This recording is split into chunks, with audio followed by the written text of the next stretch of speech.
Racing isn't easy, but experiencing it is. iRacing puts you in the driver's seat with the industry's leading sim racing game. Drive on laser scan replicas of the greatest racing circuits from around the world. Go head-to-head against other drivers chosen by skill-based matchmaking to ensure competitive racing at every level. Compete across all your favorite series. In officially licensed cars, engineered to deliver the most accurate driving experience possible.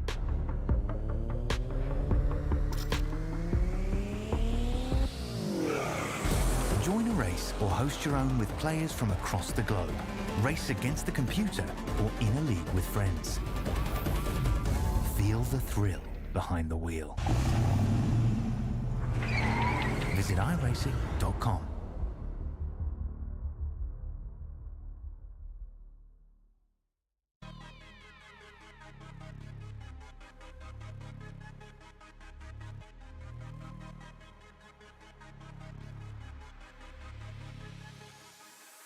Good evening, everybody. Welcome to another round of Ozicar Formula Ford Series. We are at round number 3 already on our way to a Formula Ford season here, Winton in Victoria, Australia. So a crowd favourite and a long history of racing history at this circuit. It's changed a little bit over the years. There's a number of different little increases that this track has, and tonight we are in for an absolute stellar show. Welcome to Simspeed TV. I am Jason Fewens here tonight. Also beside me is David Haynes, and we have Daniel Yeaman on production tonight.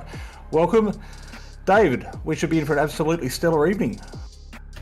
Absolutely, we should. Another great installment of Ozicar. Many different cars, many different championships, and the Formula Ford new to iRacing and so new to Ozicar, and very much at home at a circuit like Winton Motor Raceway. Perfect for this kind of car. Great championship we have again, as you said, at round 3, and with a great prize at the end of this championship. Someone is going to be getting a drive in a real Formula Ford at Sydney Motorsport Park as well at the end of this championship. So that is amazing. And it's a really competitive and engaging kind of car with just enough horsepower and enough speed, but not too much grip. It keeps you so involved at all times. Really got to wrangle it somewhat. Creates exciting racing, creates an exciting championship. That's what we're looking forward to our racing tonight here at Winton. It will be 2 races, a 20-minute race into the 20-minute race number 2. Fully progressive grid from race 1 to race 2, but both of them with a compulsory stop. Should make things interesting because Winton, while it's very well regarded and a great place in sort of central Victoria, accessible to Victorians and New South Welshmen, what it isn't is especially wide or especially high speed. So anything that gives us a little bit of strategy when passing on track is challenging, I think will really keep us engaged across both races. Yeah, like you said, a tight little track, very well suited to these open-wheel Formula Ford cars. These cars have been racing here in real life for a great period of time, so we should expect to see some absolutely brilliant side-by-side racing tonight. There's plenty of opportunities for braking and 2x2 as they make their way around this circuit. We can see the circuit on screen at the moment.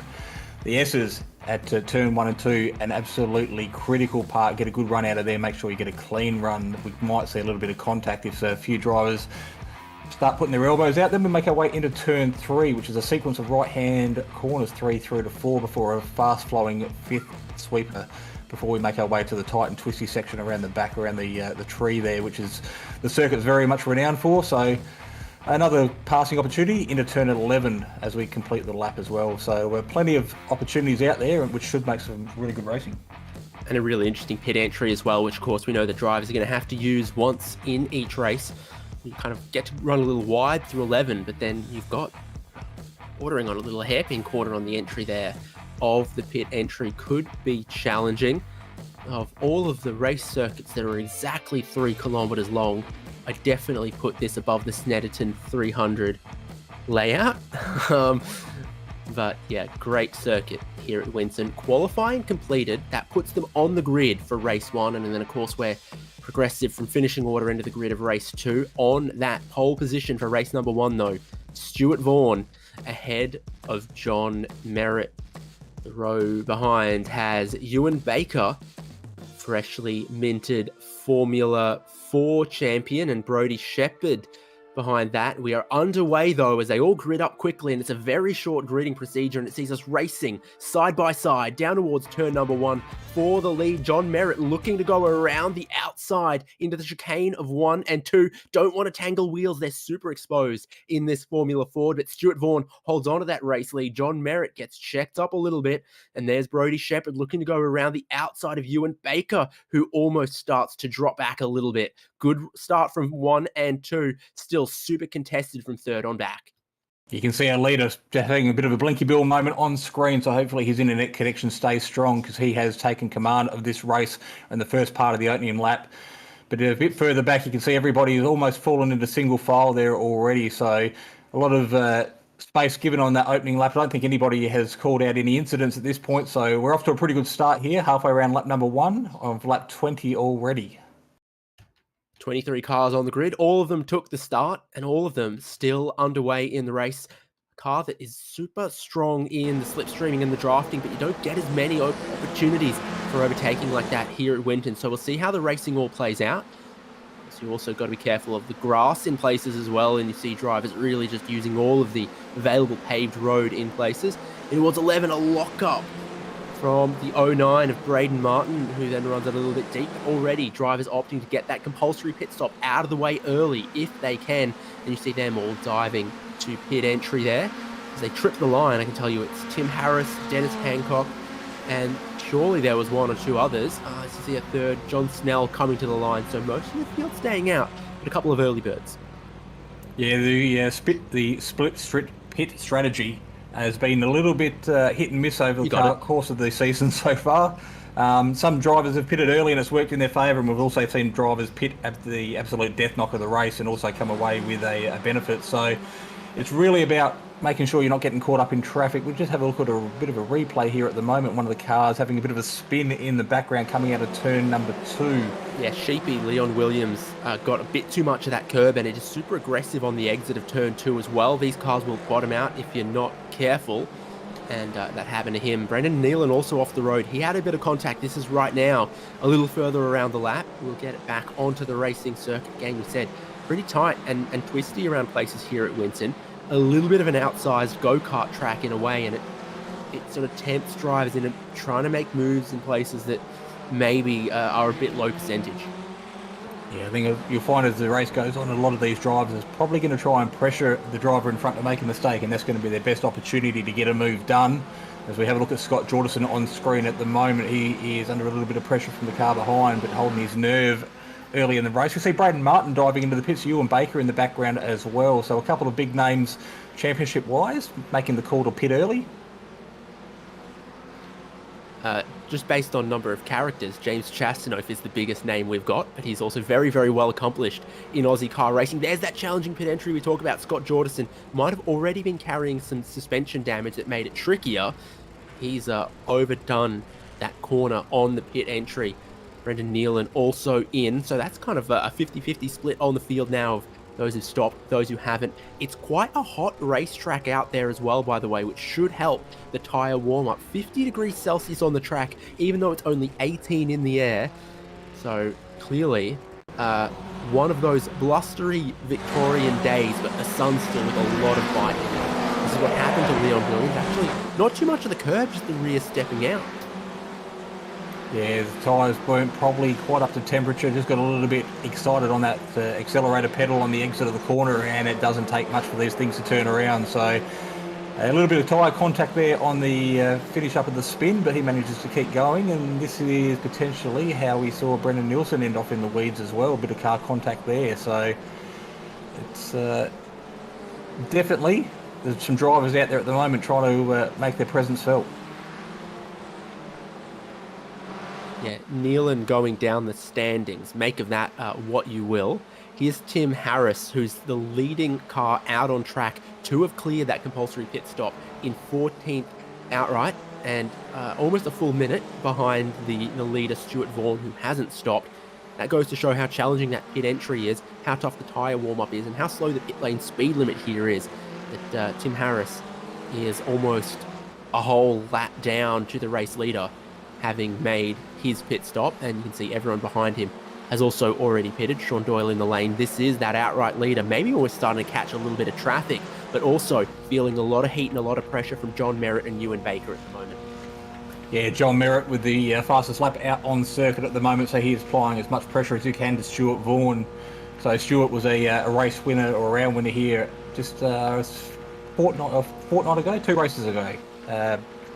But he's obviously got the speed to continue that here tonight, leading the way with Ewan Baker still sniffing around on the final step of the podium this early stage of the race. Here is Ewan Baker. He's dropped back a little bit, potentially, just a couple of tenths. He was within a second of John Merritt in second place. And now he's not, and you want to be in that slipstream if you can. These cars accelerate well off the corners, but then they start to hit that wall of air, and John Merritt just having troubles with Stuart Vaughan and his internet connection, as we all are.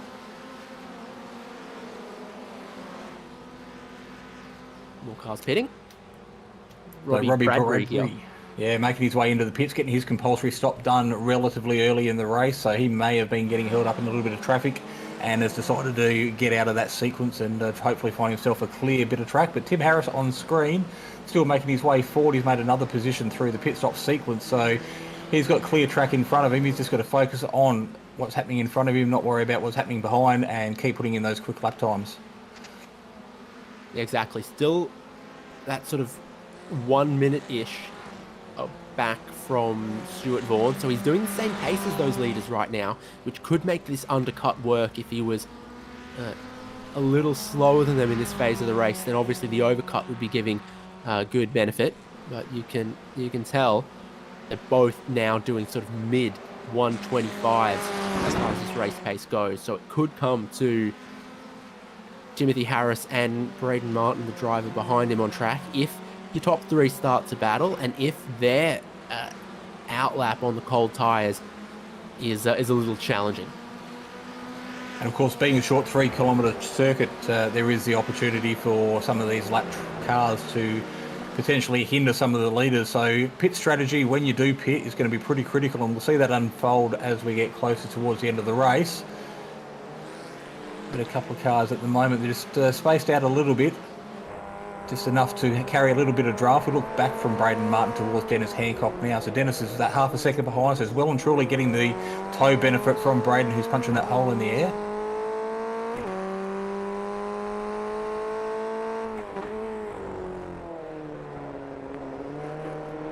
Yeah, no doubt. Great to see these onboard views of how they're attacking Winton Motor Raceway. This is sort of the newest part of the circuit.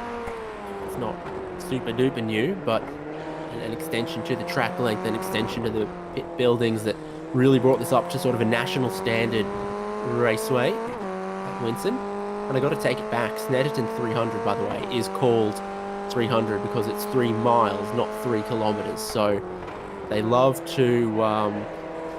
I wish they loved mixing their royal bloodlines as much as they love mixing units of measurement. So Dennis Hancock on screen, just dropped back a couple of tenths to Braden Martin in front of the car 09, who qualified pretty well at the start of the race.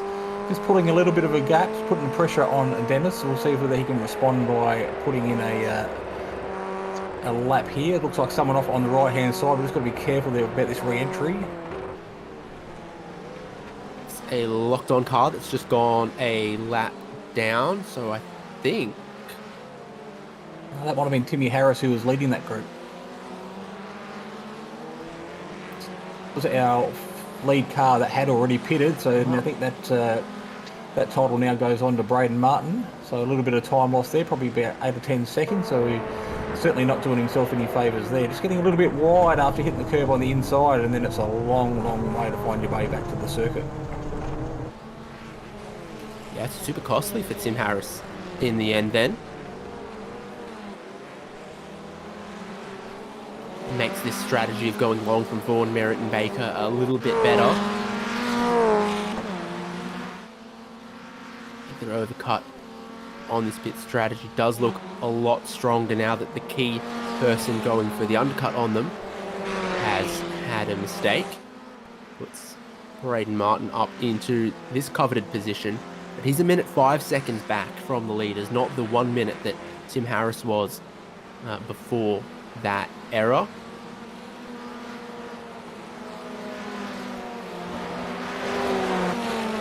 Wallmeyer pits, making it an increasingly rare and exclusive club of drivers who haven't stopped now, like our top three, and they're starting to really catch some more traffic here as well, which I think could tempt one of these three drivers to pit this time, knowing that those who stay out in this battle are going to catch a different battle of three cars just in front, which is Douglas Goins, John Snell and Sean McKenzie.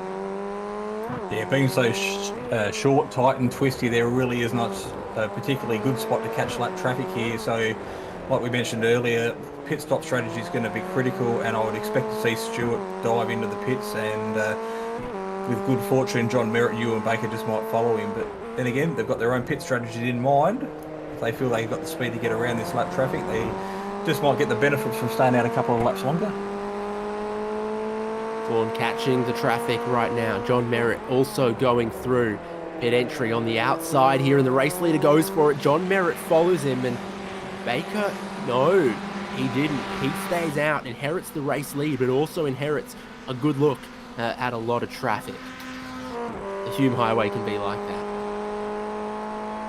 So Baker takes control of the race relatively almost at the halfway point, and doing so takes the fastest lap of the race also. So he's obviously got good speed, good momentum, so pretty good decision for him to stay out. We've got to watch how things unfold with these lap cars in front of him, but about a 6 second gap to Chaston off behind, so not even in our camera view at the moment. So no threat from behind, he's just got eyes forward and work on making the most of this overcut that he's got planned. It is a big pit stop in terms of time, this compulsory stop, because it takes 30 seconds to change the tyres on this car. It's a 55 km/h pit lane speed limit, and it has that challenging pit entry as well, so the total delta is a lot. Racing off the pit lane, Stuart Vaughan is properly clear of John Merritt. Oh, but he has a big push of understeer in turn number one and gets those cold tyres dirty, which I'm sure is going to be a horrible, horrible feeling.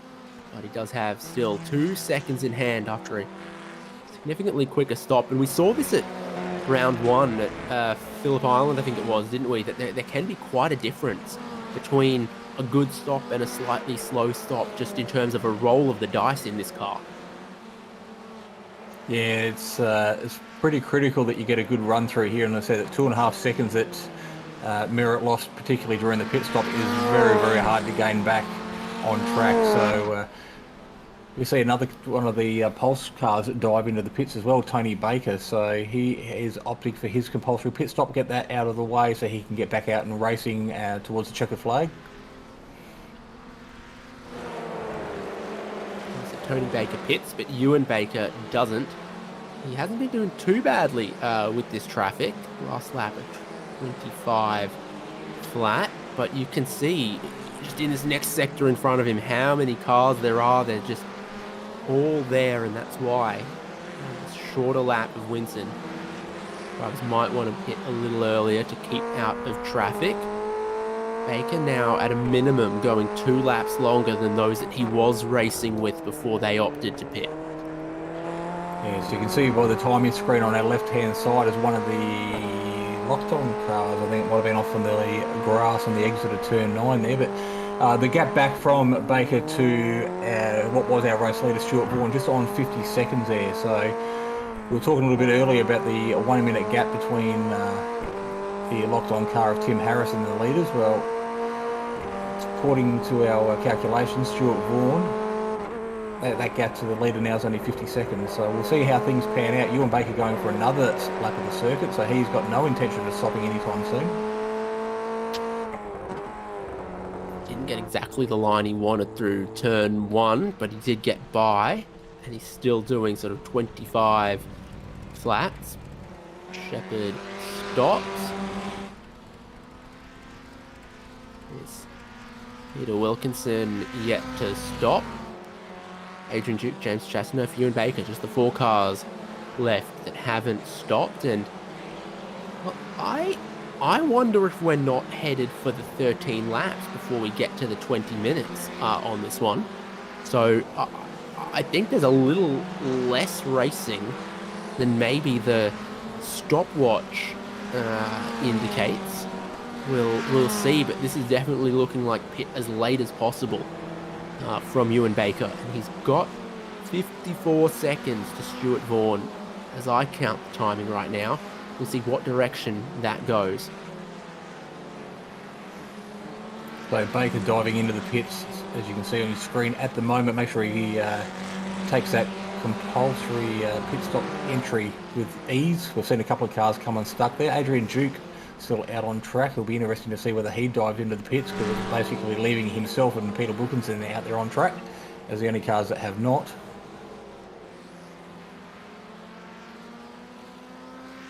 Duke really attacking that pit entry. We'll get a look at how Wilco does it. Really gets to attack turn 11 as well to go all the way out and then keep it on the pavement. There's also then a little chicane here, but it's after the commitment to the pit lane speed limit of 55 kilometers an hour. So now that's everyone either pitted or on pit lane.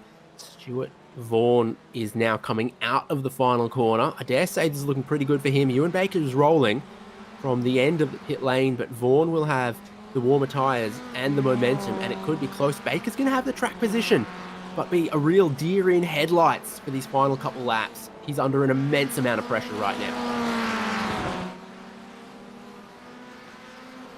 So Ewan Baker leads Stuart Vaughan 0.3 of a second behind. Then it's another 2 seconds back to John Merritt. That's our top 3 at the moment. Pretty well the top 3 we've been speaking about from the moment the lights went green.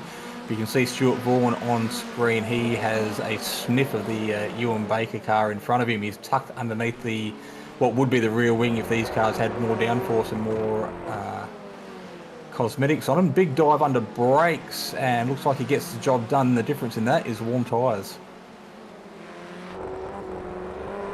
Yeah, not the classic overtaking opportunity, but if you've got that much more grip, you can carry more speed through the previous corner and then have the confidence to outbrake down the inside.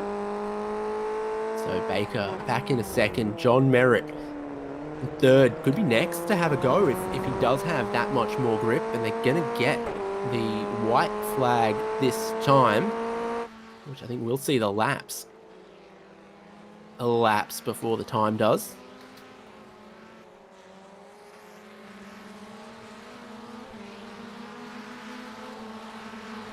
So there they are, starting the final lap of race 1 of 2. Stuart Vaughan racing his way back to the lead. Ewan Baker in second, John Merritt in third, and these 3 class of Winton so far. 10 seconds clear of James Chastanoff in fourth. Plenty of other battles deeper in the field as well to decide points and starting positions for race number 2. You can see the gap now between Merritt and Baker down to just a tenth and a half. So Baker's definitely got a sniff. I don't think he's going to be happy with third on the podium after challenging for the win early on in the race. So Ewan Baker's going to have his wits about him. Lots of speed difference there as they make their way through the corner, the left-hand sequence there, around the back of the tree. And Merritt looking for a way around the outside. Just a bit of an unorthodox line, just trying to catch Baker out. You can see on the cold tyres, Ewan Baker didn't have the confidence to ride any of those curbs either, and that really let Merritt carry speed, but he wasn't as ambitious as Stuart Vaughan was. And so now, with only 2 corners left on the final lap, he is running out of opportunity. Baker knows he's only got to defend turn 11 here, and second place and a front row start for race number 2 can be his. Vaughan is going to really continue his winning style here. Baker all out on the grass. Drag race to the checkered flag. Merritt just a little too far behind, but they will take the checkered flag side by side. there's your podium. Brody Shepherd's still got to fight off Jacob Wallmeyer and Braden Martin. Dennis Hancock's got to fight off Tim Harris. And then the rest of the field after that, a little further strung out the first of two Formula Ford races. Yeah, Adrian Duke, Robbie Bradbury there, followed by Tim Baker, Warren Henry and Ira Felberg. So a couple of cars there making some good positions as the course of the race went on. I think Adrian Duke might have been one of our biggest movers of the course of the race, moving up 8 positions. But we still have some cars that were on the lead lap making their way around to the checkered flag. So still fighting for position out there on circuit. So the race isn't done yet for some of these drivers.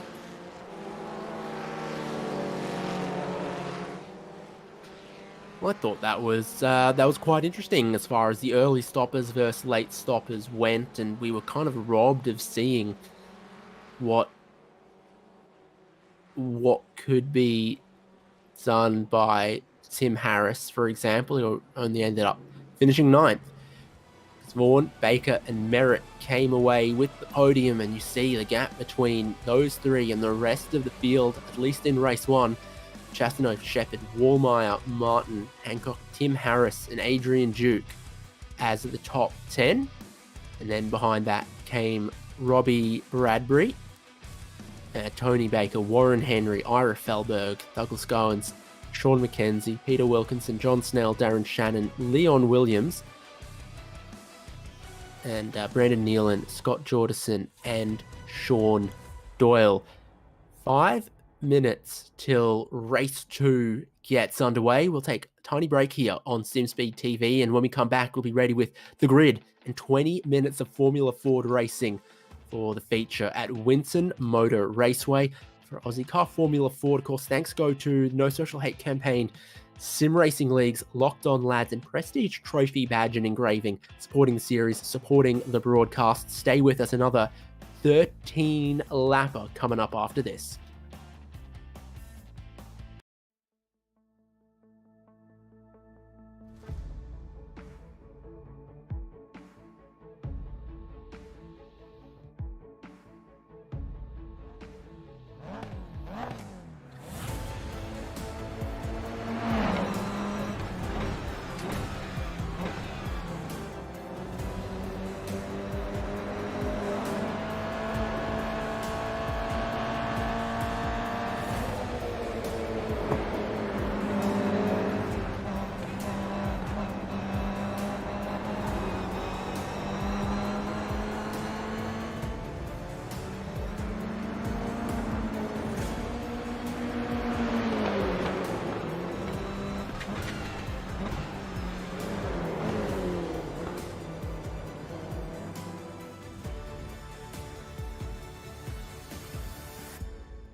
Here we are, ready for race 2 of the Ozicar Formula Ford from Winton Motor Raceway, Victoria. Again, thanks to Sim Racing League's Locked On Lads, Prestige Trophy Badge and Engraving, and No Social Hate. I've seen lots of great pictures of the Ozicar trophies, and Just a really, really nice touch. A little memento, something to put on the shelf, something to remember the championships by. And there've been many great championships across Skippies, V's, Formula 4, and now Formula Ford and others. But great to be here with the Formula Ford, looking at the championship standings as they came into this round. Stuart Vaughan with a lead to defend from John Merritt and Ewan Baker, again, the class of this championship. Then Chastanoff, Braden Martin, Thomas Hinds, who's not present, Brodie Shepherd, Tony Baker, Tim Harris, and Dyson Freeman. Really not any room to slip up in that top 5, I reckon, Jason. Yeah, particularly the top 3 there, separated by just over 13 points. And then, of course, the battles for the final spot on the podium as well, relatively close with teammates James Chastanoff and Braden Martin there, ready to pick up the crumbs if any of the top 3 make an error.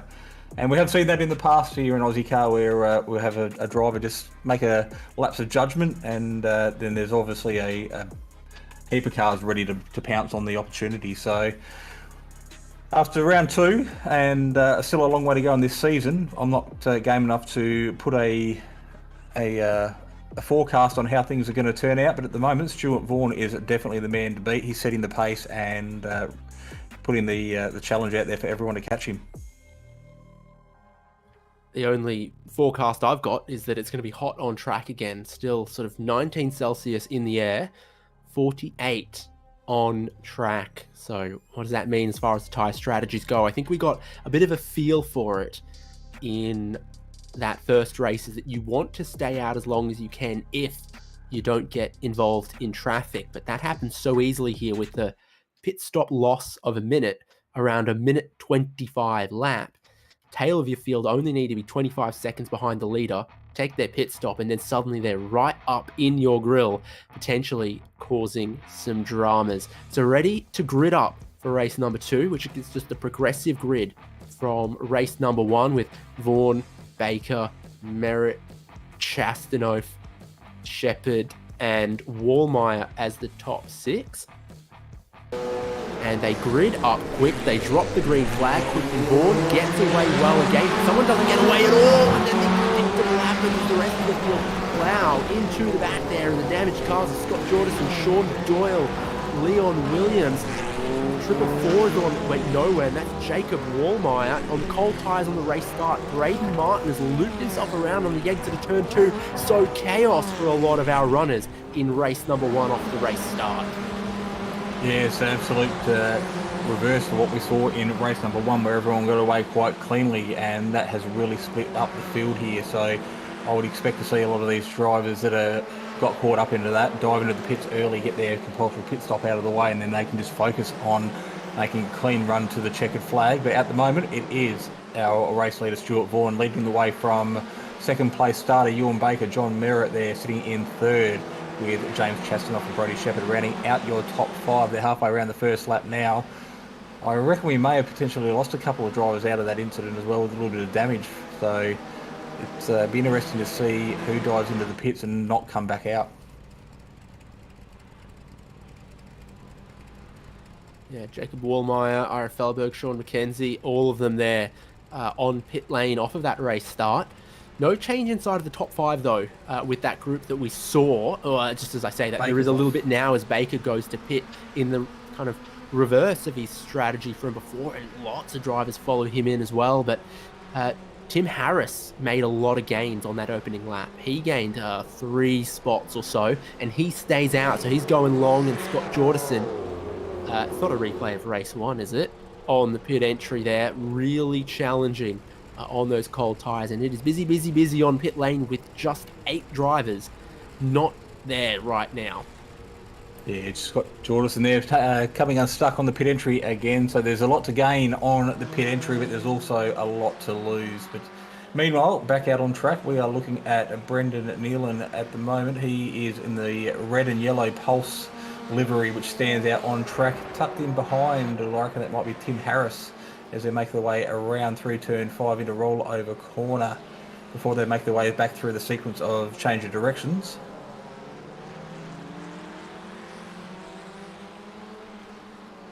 my favorite Toyota is my parents' one that I'm driving while they're in Europe for 3 months. Thanks, guys, but not quite as exciting. Nowhere near as exciting as what John Merritt and his teammates got here.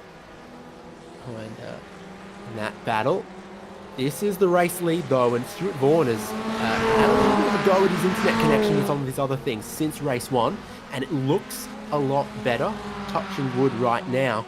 What should mean is that John Merritt will have the confidence to try to race him if he feels he needs to.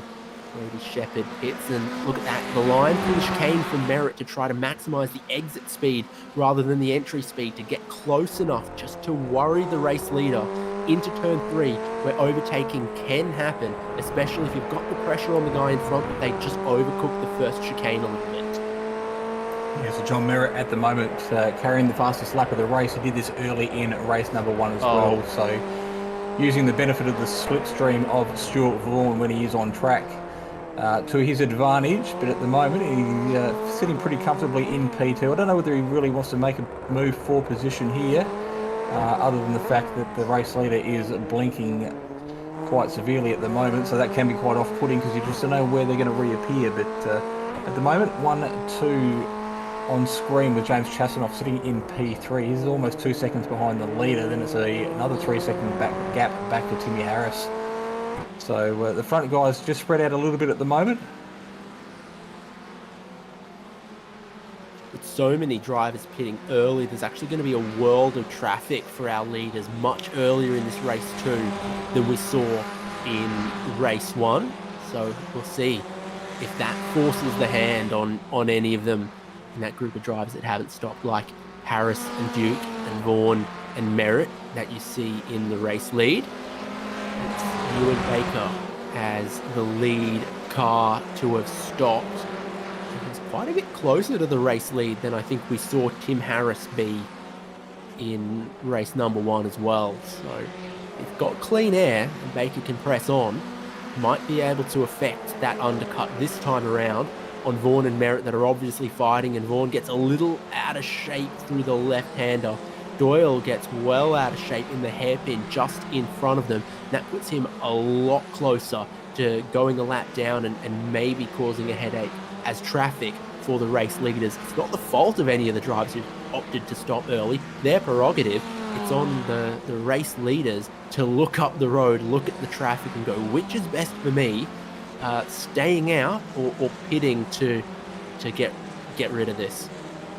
Yeah, so Sean Doyle making light work there, getting back past, I reckon it might have been Jordison there as well. So despite having a little bit of a spin, he is eyes forward trying to make up for that little indiscretion. It looks like Doyle's got the shark nose and Jordison's got the crocodile skin. So between them, beach is closed.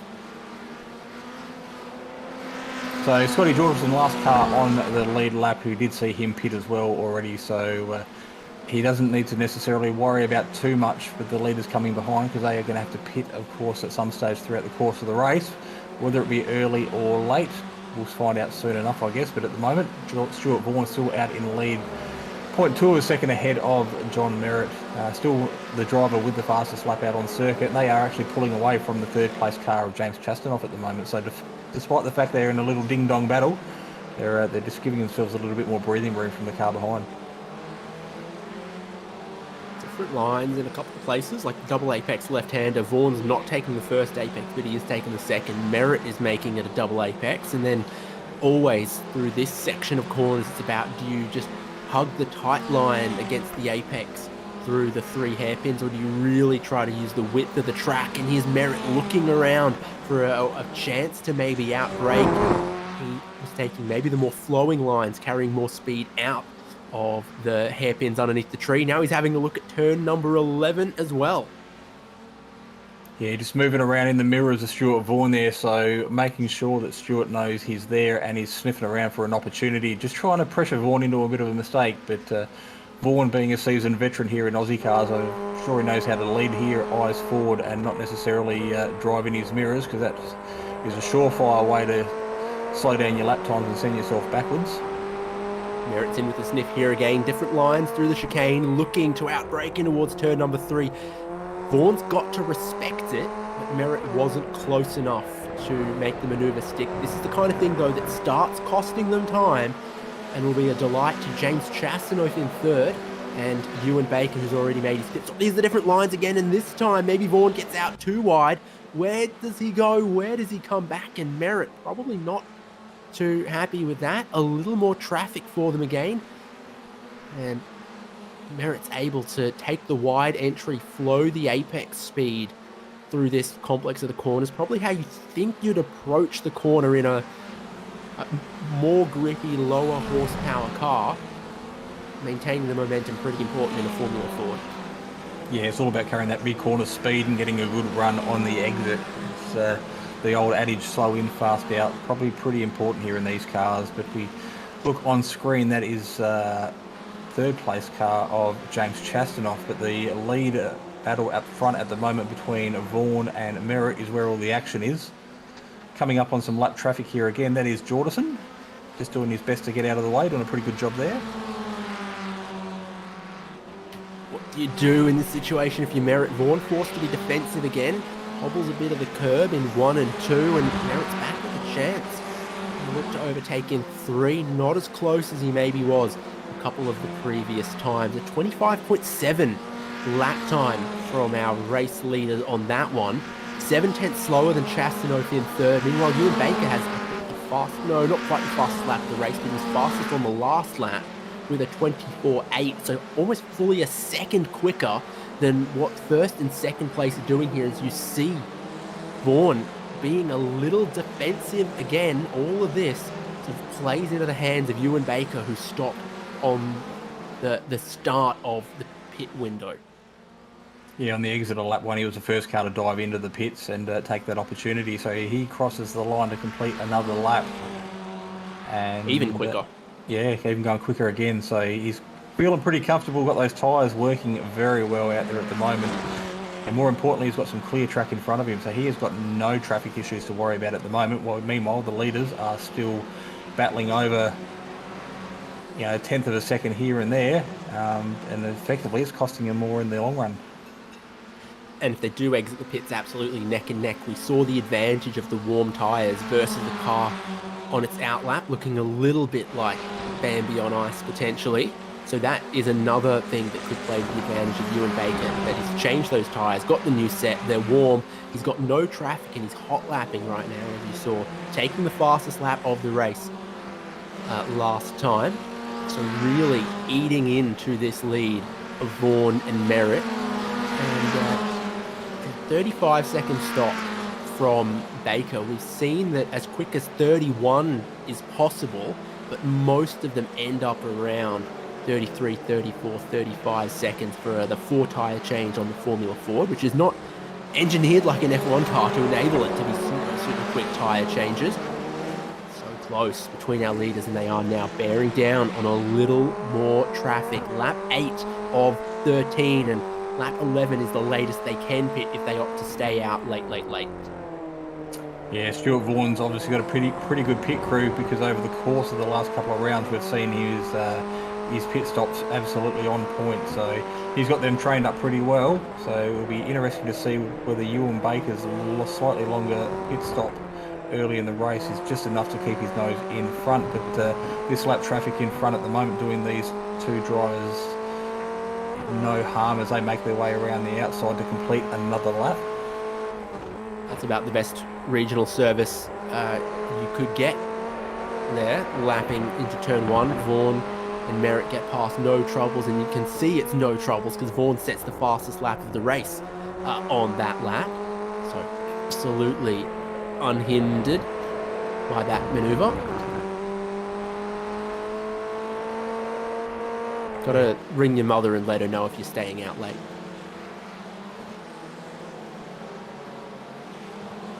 You're giving me nothing today, and I love it. A little bit further along on the circuit, car number 67, this is Warren Henry. He is in a battle with the Pulse Tuning Formula Ford car of Tony Baker. So they're a little bit further back down the field, sitting at 13th and 14th respectively, but fighting just as hard for position nonetheless. Good to see some of these drivers getting a little bit of airtime because they are out there working just as hard as what the potential leaders are as well. So doesn't matter whether you're fighting for first, second, third or fourth, even right back through to 18, 19, 20. Some of these drivers out there are working pretty hard to earn some points for their team championship. And Warren Henry and Tony Baker on screen doing just that. And they'll get a couple more spots potentially when Peter Wilkinson and Brendan Nealon pit.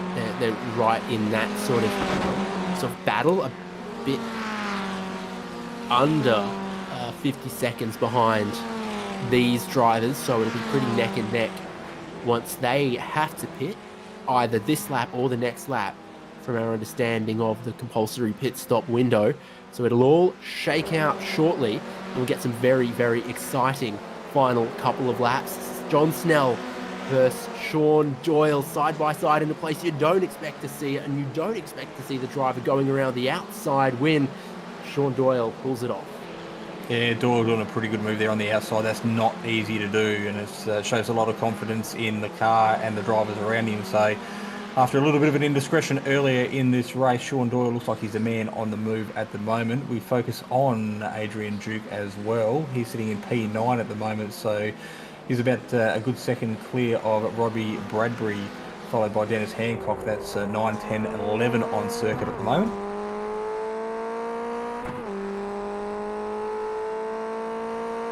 It is drivers that have already stopped. Bradbury got a pretty good drive-through service when he made his pit stop. Pretty quick stop. And now John Merritt is going to pull in to the pit lane. So Vaughan goes one lap longer. Merritt thinking, I've got to do something different. Looking for an undercut. Not sure a one-lap undercut necessarily going to work spectacularly, but he just wants to do something different and maybe hope that Vaughan catches traffic that he manages to avoid. So Ewan Baker, he is on screen at the moment, so it'll be interesting to see just exactly where he comes out as opposed to John Merritt, because that's going to give us a pretty good indication of where Stuart Vaughan fits into this picture, as well as the laps slowly count down. 3 laps to go on this feature race here tonight for round number 3 of the Ozicar Formula Ford Series here at Winton. Yeah, still waiting for at least 30 seconds for that tyre change for John Merritt. You can see the rear of the car's up in the air. It drops down. The minute it does, he's like, let's get out of here. Accelerating from 55 kilometers an hour at the pit lane speed limit. Is Baker close enough? He's going to be behind, but he's going to have the warmer tyres, so Baker's going to have to pass. And then we expect to see Vaughan in shortly as well, and the rest of the pit stoppers. Baker not quite as close as I might have expected on John Merritt. Yeah, I was expecting Baker to be a little bit closer than that. So Merritt having a pretty good pit stop as well. Only 33.9 seconds in the box. It was a 54-second transit line. Transit time. So there was a 1.3 seconds there that Baker lost in his pit stop sequence. So Vaughan into the pits, Chastanoff in the background diving into the pits as well. So this is going to be a long 30-second stop for Stuart Vaughan. He'll be watching his relative, making sure these cars come round, and he comes out in front of them with cold tyres. See if Vaughan's pit crew can pull off some magic again. There's Tim Harris. Here's Peter Wilkinson coming in to stop, and Brendan Nealon probably following him. Yep, and that is everyone to pit lane. 25 seconds so far into the pit stop from Stuart Vaughan. He'll be out of there shortly, and we'll get to see if his crew pulled off another miracle. Meanwhile, here's Merritt and Baker coming out of the final corner at speed. Vaughan, oh, it's going to be super close for this podium. All three of them. Vaughan's going to be in third. He's going to be on cold tyres. The battle for the race win is between Merritt and Baker with 2 laps to go. So Merritt taking control of the race in the dying sections here of our feature race, but he has his hands full. His mirrors are full of Ewan Baker in the background. So Ewan will be looking for an opportunity. I'd suggest the tyres of John Merritt are probably up to temperature by now. We're a lap and a half into his second stint here, so they should be all right. He's just got to take a defensive line into turn number 8, I think it is there, giving Ewan Baker an opportunity to take a bit of an obscure line, looking for an option and a way around. can't do it at this section of the track. Just might have to line him up for the run down the main straight and a big braking effort into turn number 1. Baker taking those wide entries, trying to carry speed off the corners, trying to go over-under on John Merritt, who's parking it on the corner entry to try to dissuade the driver behind from making the move, and all of that helps Stuart Vaughan stay in touch and gives him just a glimmer of hope that he could clean sweep this at Winton. But the white flag is going to be ready for them. One more lap, 3 more kilometers. John Merritt's all over the place, but he's got his nose in front. He's got the track position, and it makes it Ewan Baker's job to work for it. And he's going to have a try in towards turn number 1, looking around the outside of 1. Baker not in deep enough because Merritt covers it off. Baker will have to try to find an opportunity somewhere else on this final lap. Yes, being a short circuit, the corners tick over, the opportunities are becoming less and less through this back section of the circuit. It is almost single file unless the driver in front makes a mistake. So Baker's just got to position his car in an opportunity. So if there is something that presents itself, he is there willing to make the most of it. You can see the different lines, pretty good view on board Baker. And as we now look back on Merritt, you can see Baker working feverishly on that wheel, looking for an opportunity, but Merritt doing a very, very good job at the moment, just keeping things under control. Merritt driving it straight to the apex, is not leaving a door open for Baker to try to have a go at him, and it means only turn 11 is left. It's been a great drive so far from John Merritt under an immense amount of pressure in these final laps. Baker had the warm tyres, he had the grip, did not have the lines of the track position. So for that, John Merritt able to hold on so far. The final corner still presents a final hurdle, and you can see exactly how hard Ewan Baker was trying through there. But John Merritt will take race number 2 from Ewan Baker, from Stuart Vaughan. James Chastanoff much closer than we saw 4th place in race number 1, and Adrian Duke is dropping back big time from inside of the top 6 positions.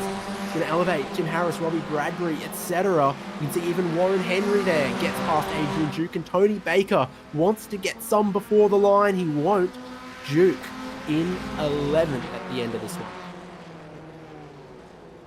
Yeah, it'll be interesting to see Duke just pulling over there pretty rapidly after the drop of the checkered flag. So a little bit frustrated with himself, I think, so late in the race, but losing a handful of positions there. We'll have a bit of a replay, Ozicar.net replay, to see exactly how this all unfolded. In turn 11, the rear gets out of shape. Someone else was already off the road there that might have distracted Adrian Duke. Could have been that sound car. It could have even been Ira Felberg there, who was a lap down at that point. Oh, here's Brody Shepherd. Oh, okay, sorry, Ira. Yeah, I'm going to get my pay halved. Brody looking for an opportunity there on the second to last corner, and just getting a little bit loose in the back end, coming unstuck. So he was another one who potentially lost a couple of positions there in the dying parts of the race. And I think Adrian Duke just potentially, out of sympathy, had a bit of a spin as well, not quite expecting to see a car sitting sideways across the track there. So disappointing for those drivers, but they can still hold their head high. They've managed to circumference Winton Raceway here for the last 20 minutes without too much drama, and a little bit of a sneeze at the back end of the circuit, but nothing to get too disheartened about. Race 2 was certainly exciting. It was certainly high stakes, and John Merritt dealt his hand perfectly to come away with the race win, just ahead of Ewan Baker and Stuart Vaughan. It keeps that championship fight that we saw oh so close for the remaining rounds as well. And then James Chastanoff and Tim Harris bagging some points. Robbie Bradbury, Brody Shepherd, Braden Martin, Dennis Hancock and Warren Henry sneaks into the top 10 on the final lap.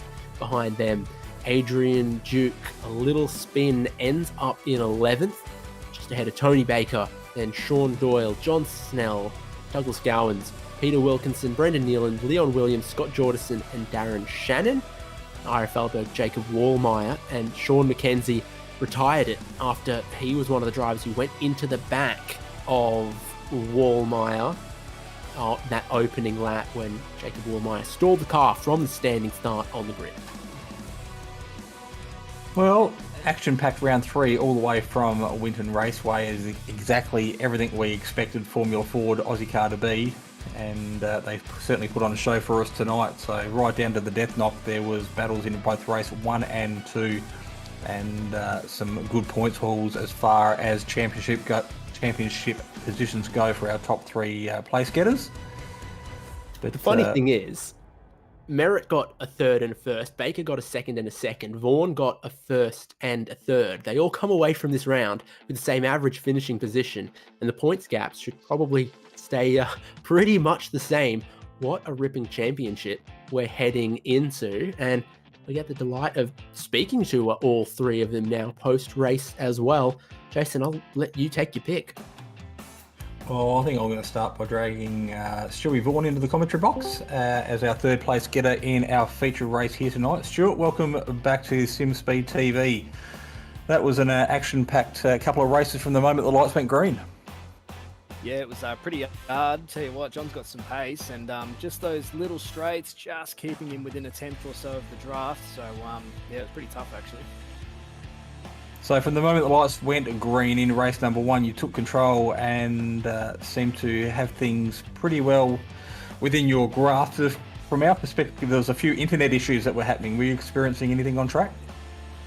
No, it's definitely issues with my upload speed. I've actually switched to mobile data right now because even my 5G home internet is just horrible. So, yeah, I really apologise to everyone for that, but I'm trying my best, so... Sometimes these things are out of control, but we did actually pick up that you potentially changed things between race 1 and 2 because it certainly wasn't as bad during the second race. But we'll have a quick look at your results. You qualified first, followed that up with a win in race number 1, and then the strategy to go late in race number 2 saw you come out behind the battle of Merritt and Ewan Baker. So not quite playing to your advantage in that one, but still putting on an excellent show nonetheless. Yeah, I was hoping Ewan was going to get stuck in traffic making his way back through, but it seems I need to talk to my pit crew and get them to do some faster stops, because the random pit stop timer, it sort of adds about 1.5 seconds, and it kind of ruins a good finish, because I think we all would have come out together, but oh well, it is what it is, mate. Everyone's got the same, so good fun nonetheless. Yeah, well, we don't be too hard on the pit crew. They did an absolutely stellar job by about 2 seconds over, I think Merritt was in race number 1, so... you win some, you lose some, but sometimes you just got to play the cards that you're dealt, and unfortunately there just wasn't enough laps to get onto the back of the leading duo in the final stages of the race, but a great points haul nonetheless here in round number 3. So I'll throw over to you. You can have a quick thank you to your sponsors and your supporters. Yeah, well, I think the pit crew will just be getting a 6-pack tonight, not a case. So, but thanks to CXC for providing me with the opportunity to race a Formula V last year. So I thought I'd still show my support by running their livery this year. Yeah, of course, we did speak about during the broadcast. You had some real life experience in some of these open wheelers, and it definitely showed tonight just exactly how you have to manhandle these things around such a short, tight, twisty circuit. Yeah, last time I was here in real life didn't go so well, so it's good to get a bit of redemption. Yeah, there was some carnage at turn 1 and 2 from memory, I reckon. That would be correct, involving a drain, which isn't in the iRacing game, so I think I was safe tonight. All right, mate. Congratulations on a strong result nonetheless. It's making our job much easier by putting on a fantastic show, so we'll see you in a fortnight's time as we come back and do it all over again. Yeah, thanks, boys. Appreciate it. That's our third place getter this evening, race 1 winner and our fastest qualifier tonight, Stuart Vaughan, doing everything he needed to do to hold that championship lead at the halfway point of the season. Dave, I think you may have gone for a bit of a wander outside the commentary box and have come across one of our other podium getters. Yeah, John Merritt joins us now. Second in qualifying, third in race 1, race winner in race 2. You had a little bit of all of it, and it was certainly exciting racing back and forth between yourself and Stuart.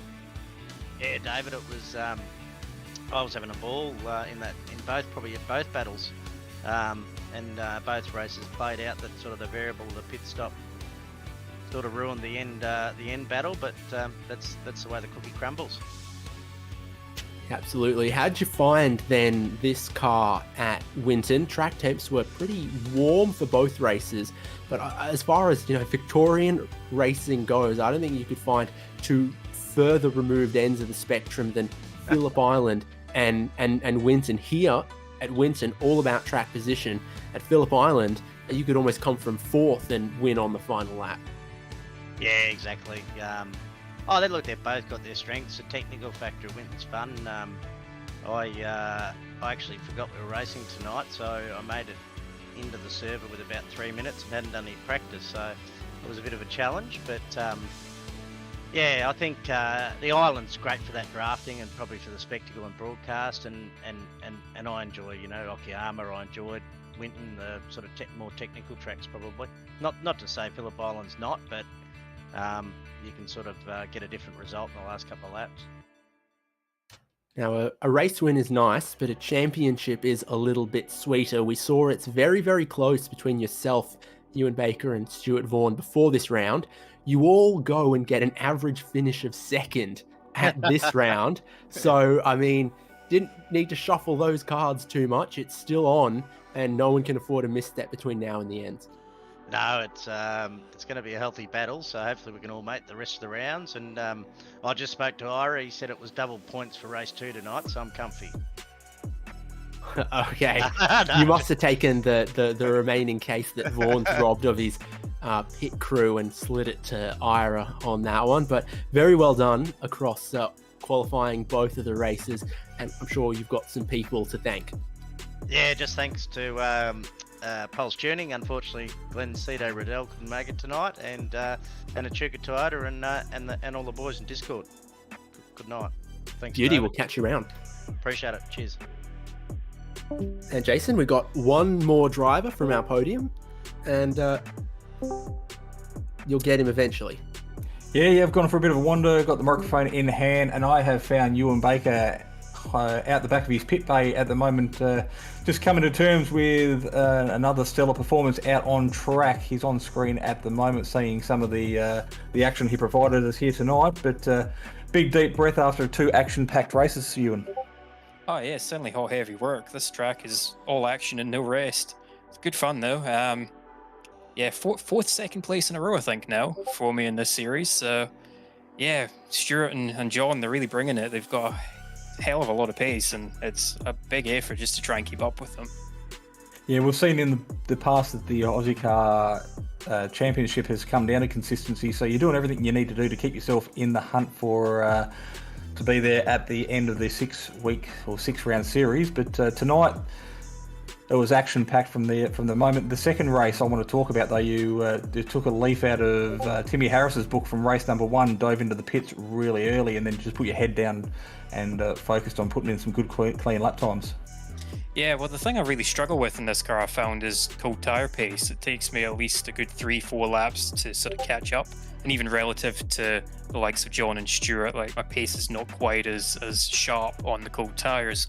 So I was thinking in both races just to try and limit the amount of laps I had to do. Obviously race 1 came in as late as I could, and then race 2 I thought I'll try it. Race 1, basically that means 4 laps in total on cold tyres, and then just nice hot tyres to the end. And almost worked. I had to try something different because I knew pure pace wise I wasn't going to beat those pairs. So yeah, very close, but we'll get them next time. Yeah, well, even you showed you had the pace, but track position around this circuit is critical, and we saw that tonight. But I just want to have a quick chat in those dying laps. You were really, really exploring those lines through the corners, trying to carry a maximum mid-corner speed and get that run on John. There was a little bit of exploratory craftsmanship happening there, but just not quite enough. But you threw the towel in right at the checkered flag and gave it everything you got. Yeah, I had to get creative there. I was just looking for any sort of advantage and any sort of run. It's such hard work. There's only really a couple of really good passing opportunities, and it's one of those tracks where you need to set it up a good 2, 3, even 4 corners beforehand. So yeah, tried my best, gave it my all, but some pretty solid defending from John, and he took a well-deserved win there. But second place, 2 races, as you say, consistency is good for the championship, and hopefully keep this running on the next few rounds. All right, mate, before we let you go and thank all your sponsors, just a shout out to your supporters out there as well, I guess, to the cheering you on week in, week out as you're here in the Ozicar Formula Ford Series. Yeah, so it's good to have sort of my contingents of friends, family supporting me. Watching all my races, it's great to have people there cheering you on. It gives you that little bit extra just to push on and try and give a good result for them as well as myself. So yeah, it's fantastic to have them. And obviously big shout out to the team, Kiwi Sim Racing, and their support for me. They've been fantastic the whole time that I've been sim racing. And big thanks to the sponsors, Speed Nation, Scott Technology, and Inspire.net. Well, doing the Silver Fern proud, mate. That's a great result tonight, and of course, at the halfway point of the championship, you're sitting in a pretty comfortable position, challenging for the overall lead. So, congratulations on a really good couple of races tonight. We'll see you in a fortnight's time as we come back and we do it all over again. Thank you very much. Looking forward to it. Great to hear from all three of our podium drivers now locked in a very, very tight championship tussle that's going to continue next time in Ozicar Formula Ford Series for round 4 at Oran Park, with Figure 8 and the bridge, I think, character-wise, pretty similar to Winton, with the exception of that pit straight being just a little bit longer. Might give a little more overtaking opportunity into turns 1 and 2 there. But you can see it all here on Simspeed, 8th of May from 8 p.m. Hopefully you'll join us then, and hopefully the racing is just as scintillating as it was from Winton. Thanks again to the Aussie car supporters, Locked On, Prestige, Sim Racing Leagues, and the No Social Hate campaign. Myself, David Haynes, Jason Fewens, Daniel Yeaman producing, and Jay Kennedy, expectant father this evening, not with us. Best wishes with him. We will catch you next time at Oran Park for Ozicar Formula Ford.